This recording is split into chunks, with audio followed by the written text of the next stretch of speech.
Bonjour tout le monde, moi c'est Coucou Papa, je suis coréen et en ce moment j'apprends le français. Aujourd'hui, je vous propose un problème de mathématiques venu de Corée. À première vue, il parle simplement de deux points se déplacent sur une fois.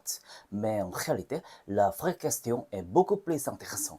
Comment savoir si la distance entre deux points augmente ou diminue? Et vous allez voir que ce problème mélange trois idées très importantes. La vitesse, la position et la valeur absolue. C'est parti. Imaginons deux points que l'on appelle P et Q. Ils partent de le 2 de l'origine au temps est égal à 0. Ils se déplacent sur une même droite. On ne donne pas directement leur position. On nous donne leur vitesse. V en t est égal à t au carré moins 6t plus 5 pour l'un P et V de t est égal à 2t moins 7 pour l'un bas Q. La question est la suivante. La distance entre P et Q augmente d'abord, puis diminue, puis augmente encore. On nous demande alors quelle distance le point Q parcourt entre les deux instances où le comportement change. Avant de résoudre le problème, rappelons une idée fondamentale. Si la position en point est donnée par une fonction xt, alors sa vitesse est la dérivée de sa position. Vt est égal à x'. Donc, à l'inverse, si on connaît la vitesse, on peut retrouver la position en calculant une intégrale. Autrement dit, est égal à l'intégrale de 0 à t v8 dv. Ici, comme les deux points partent de l'origine, il n'y a pas de constante à ajouter. C'est très important. Pour le point P, on a v en t est égal à t au carré moins 6t plus 5. Alors, donc sa position est x en t est égal à l'intégrale de 0 à d 8 au carré moins 6, 8 plus 5, d8 est égal à 1 tiré 8 au cube moins 3, 8 au carré plus 5, 8, 0, t est égal à 1 tiré t au cube moins 3, t au carré plus 5t. 0 et 0. Pour le point Q, on a v de t est égal à 2t moins 7.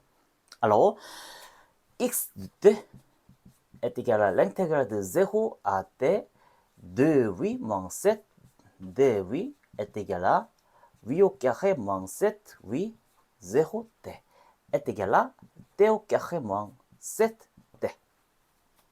On obtient x de t est égal à t au carré moins 7t. À ce stade, nous connaissons la position des deux points. Mais attention, la distance entre deux points n'est pas simplement x en t moins x de t. Pourquoi? Parce qu'une distance est toujours positive. Donc la distance entre P et Q, que l'on appelle ft, et ft est égal à la valeur absolue x en t moins x de t. Calculons l'expression à l'intérieur de la valeur absolue. X en t moins x de t est égal à 1 tiré t au carré moins 3t au carré plus 5t moins t au carré moins 7t est égal à 1 tiré t au cube moins 4t au carré plus 12t. On pose alors 1 tiré t au cube moins 4t au carré plus 12t est égal à gt. Ainsi, ft est égal à la valeur absolue g de t.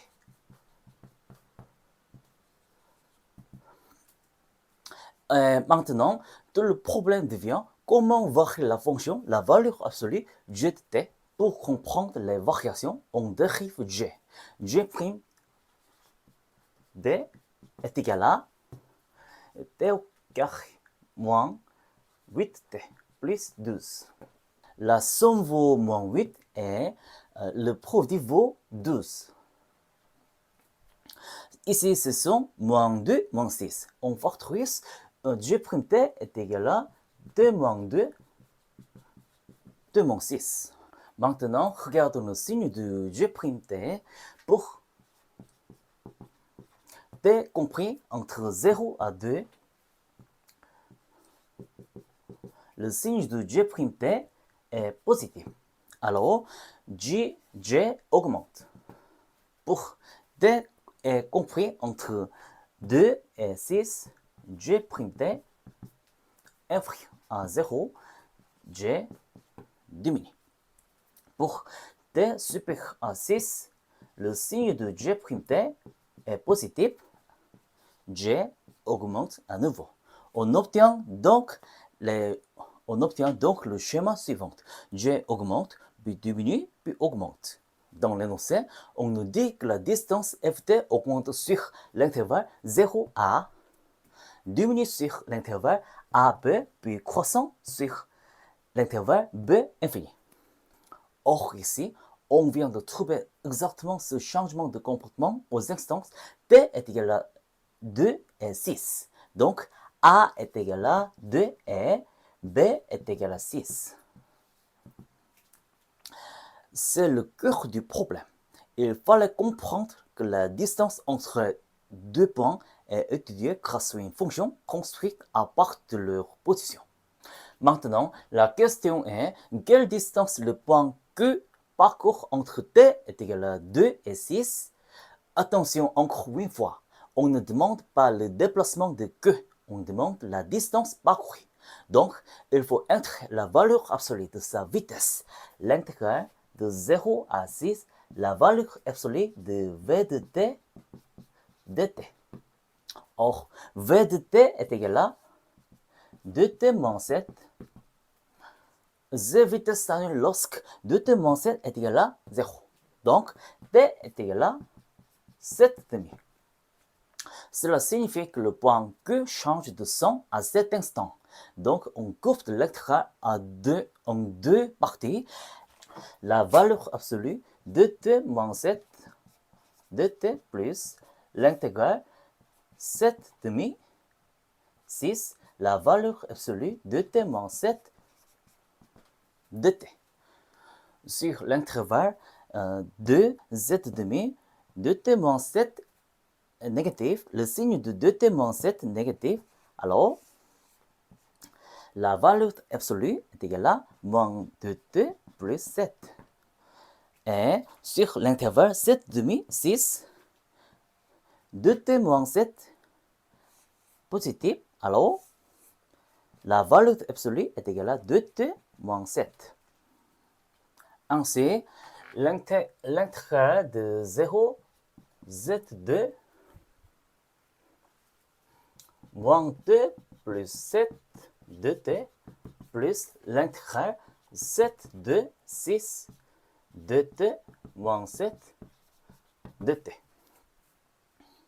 La première intégrale, l'intégrale moins 2t plus 7 2t est égal à moins t au carré plus 7t. 2 7 demi est égal à moins z demi 0 au carré plus 7 fois 7 demi moins t au 2 au carré plus 7 fois 2 est égal à moins 49 sur 4 plus 49 demi plus 4 moins 14 est égal à moins 49 sur 4 plus 88 4 sur 4 moins 10 est égal à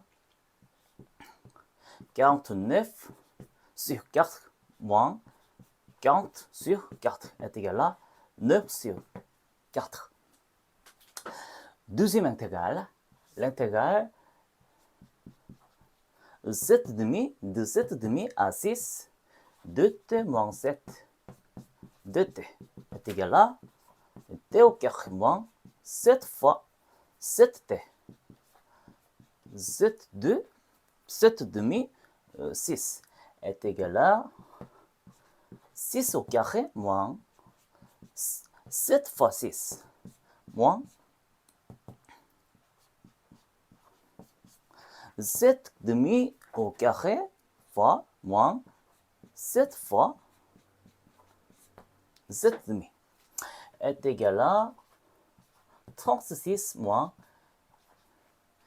42 moins 49 sur 4 plus 49 demi est égal à moins 6 moins 4 moins 49 sur 4 plus, plus 4,9, 4,8 sur 4 est égal à moins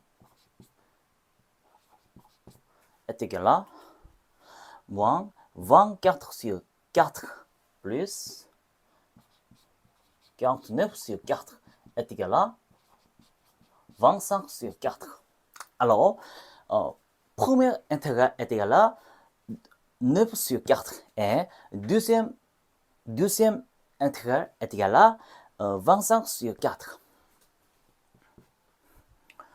9 sur 4 plus 25 sur 4 est égal à 34 sur 4 est égal à 7,5. Ce problème est intéressant parce qu'il ne demande pas seulement de calculer une dérivée ou une intégrale. Il demande surtout de bien comprendre ce que représentent les fonctions. La vitesse permet de retrouver la position. La différence des positions permet de trouver la distance entre deux points. Et pour une distance ou la longueur parcourue, la valeur absolue est essentielle. Donc la grande leçon de ce problème est la suivante. En mouvant rectiligne, il ne faut jamais confondre déplacement et distance parcourue. Le déplacement peut être positif et négatif.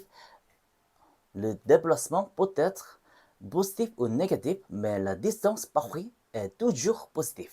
C'est exactement pour cela que la valeur absolue apparaît deux fois dans ce problème. Alors, une première fois pour la distance entre P et Q et une deuxième fois pour la distance parcourue par Q. Voilà, c'est terminé. Si vous avez trouvé ce problème intéressant, essayez de le refaire en dessinant les positions de P et Q sur une flotte. Vous verrez que le calcul devient beaucoup plus intuitif. Si le contenu d'aujourd'hui vous a été utile, pensez à mettre j'aime et vous abonner pour ne pas rater les prochaines vidéos. À bientôt pour un nouveau problème.